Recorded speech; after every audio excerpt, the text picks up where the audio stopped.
Hi అండి, వంకాయ పచ్చడి రుచికరంగా ఎలా తయారు చేసుకోవాలో చూపిస్తాను. రోట్లో దంచే పని లేదు, మిక్సీలో గ్రైండ్ చేయాల్సిన పని లేదు. ఈ వీడియోలో చూపిస్తున్నట్టు ట్రై చేయండి. రుచి అనేది చాలా బాగుంటుంది.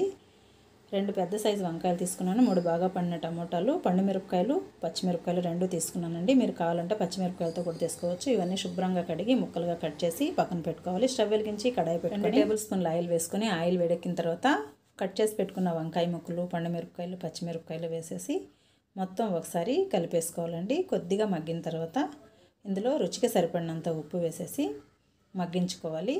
ఇలా మగ్గిన తర్వాత ఇప్పుడు టమోటాలు కూడా కట్ చేసి పెట్టుకున్నాం కదండి, టమోటా ముక్కలు అలాగే కొద్దిగా చింతపండు వేసేసి మూత పెట్టి సన్న సెగ పైన మగ్గించుకోవాలి. మాడకుండా మధ్య మధ్యలో మూత తీసి కలుపుకుంటూ మగ్గించుకోవాలండి.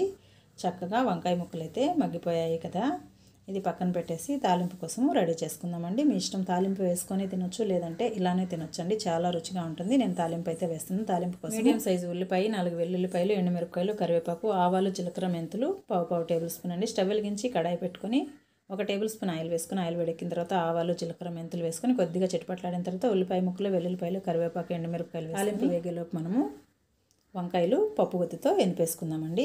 రోలు రోకలతో పని లేదు, ఈ విధంగా ఎనిపేసుకుంటే రుచి బాగుంటుంది. ఇది ఎనిపేలోపు తాలింపు కూడా చక్కగా వేగిపోయిందండి.